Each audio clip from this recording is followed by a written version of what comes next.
In 1947, on the cliffs above the Dead Sea, a young shepherd hurled a stone into a cave and heard pottery shatter, the accidental opening move in the greatest archaeological discovery of the 20th century.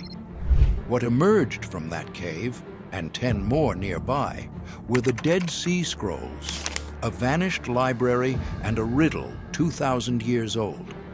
Now, by reading the ghostly DNA preserved in the parchment itself, scientists are tracing where the scrolls came from, who made them, and how ideas traveled across Judea. Between the 3rd century BCE and the 1st century CE, scribes in Judea filled 1,000 manuscripts. Most are Hebrew, with a minority in Aramaic and Greek.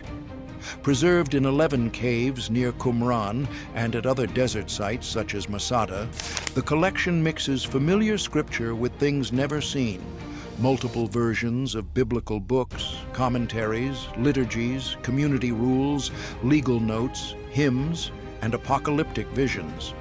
Together, they are the oldest surviving witnesses to the Hebrew Bible and a snapshot of a religious world in motion. This was an age of Hellenistic and Roman rule, when Jewish life was shaped by groups like Essenes, Pharisees, and Sadducees, and by debates that would form Rabbinic Judaism and, at the margins, seed early Christianity. Most scrolls did not arrive as books, but as scraps, over 25,000 fragments, many no bigger than a postage stamp. Heat, salt, and millennia of handling shattered skins and scattered leaves, sometimes across different caves. Editors try to reverse the damage, comparing handwriting and spelling, lining up fibers and cut edges, measuring ruling, and seeking overlaps that suggest a join. Every join is a hypothesis, complicated by dealer-sourced pieces with fuzzy provenance. The result is a library rebuilt from confetti. Missing lines, duplicate witnesses, and disagreements fuel debates about origin and authorship. Most Dead Sea Scrolls are not papyrus, but parchment, animal skin processed to hold ink. That matters for biology as much as history.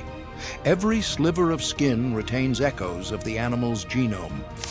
Ancient DNA is fragile, chopped into short pieces by time and heat, and easily drowned out by modern human DNA from decades of handling.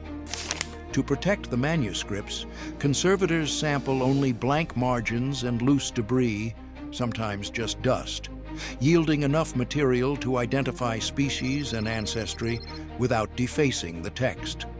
The team sampled 39 artifacts, 26 scroll fragments plus sandals, water skins, and a garment, and included modern parchments as controls. Work happened in dedicated ancient DNA clean rooms with airlocks and UV decontamination. Blanks and replicas tracked contamination. Using silica-based extraction, they captured the ultra-short DNA molecules typical of antiquity, then prepared indexed libraries and sequenced them. Bioinformatic filters removed modern human and microbial noise and checked for characteristic ancient damage, a fingerprint that authenticates age. First, species ID. Fragment reads were mapped against reference genomes for sheep, goat, and cattle. Mitochondrial barcodes clinched the match. Next, provenance within species. Researchers compared mitochondrial haplotypes, maternal lines, and selected nuclear SNPS. Because scribes typically used a single hide per manuscript, fragments sharing the same species, near-identical mitochondrial haplogroup, and closely related nuclear profile likely derive from the same animal, and therefore the same scroll, allowing scholars to regroup pieces and test long-standing attributions. Of the 26 sequenced scroll fragments, 24 came from sheep. The outliers were 2 pieces of Jeremiah, 4Q70 and 4Q72b, written on cowhide. On its face, that's a footnote. In context, it's a jolt.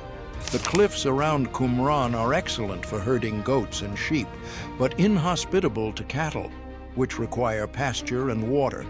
There is no evidence of cattle husbandry or hide processing at Qumran.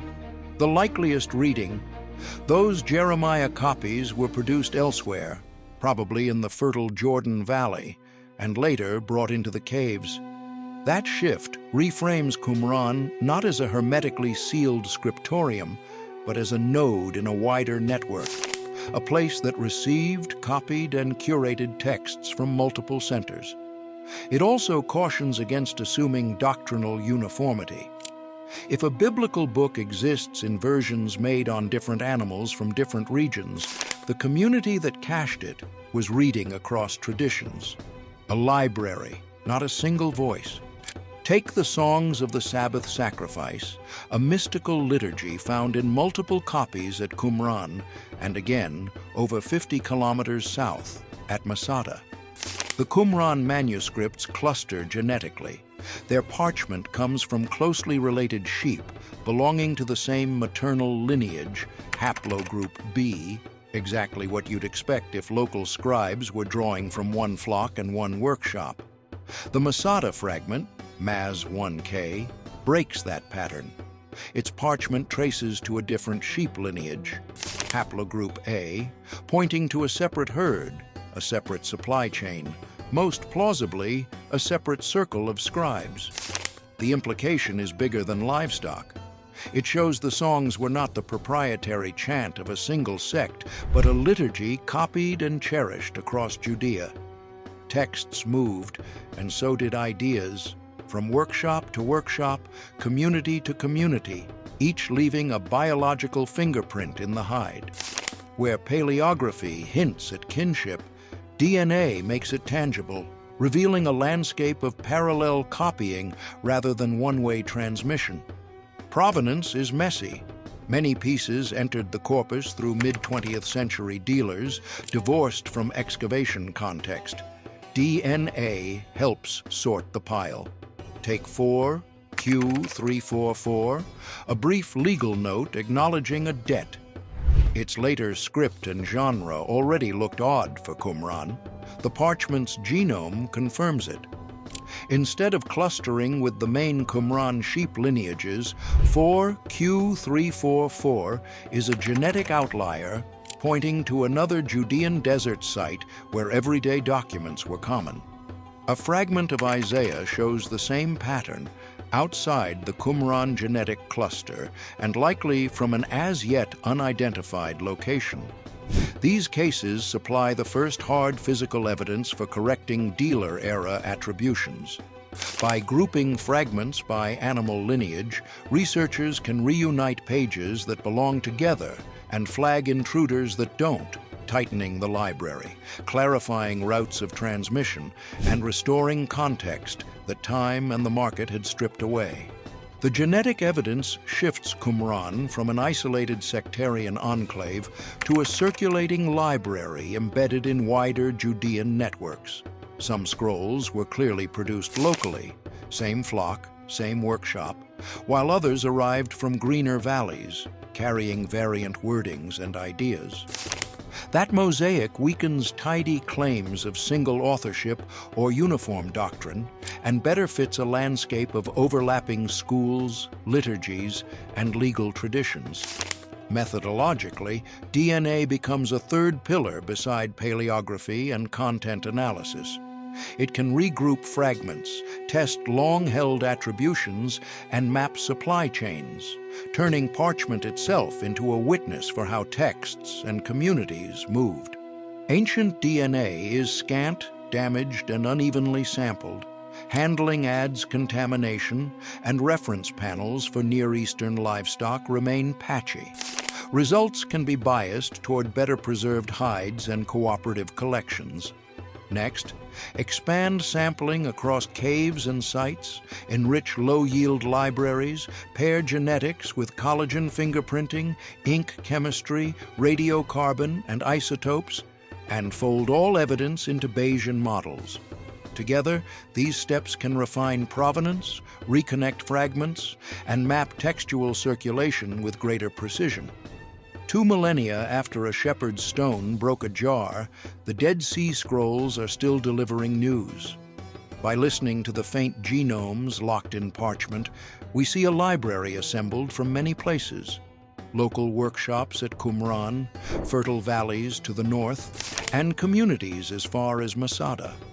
The biological fingerprints match the textual plurality. One tradition, many voices. DNA doesn't replace paleography or context. It strengthens them, reconnecting pages and correcting myths. Each fragment remains a witness, and the story, like the hides themselves, still has layers left to read. Thanks for watching and spending time with this story. If you enjoyed it, please like the video, subscribe, and turn on notifications. Your support helps us make the next deep dives.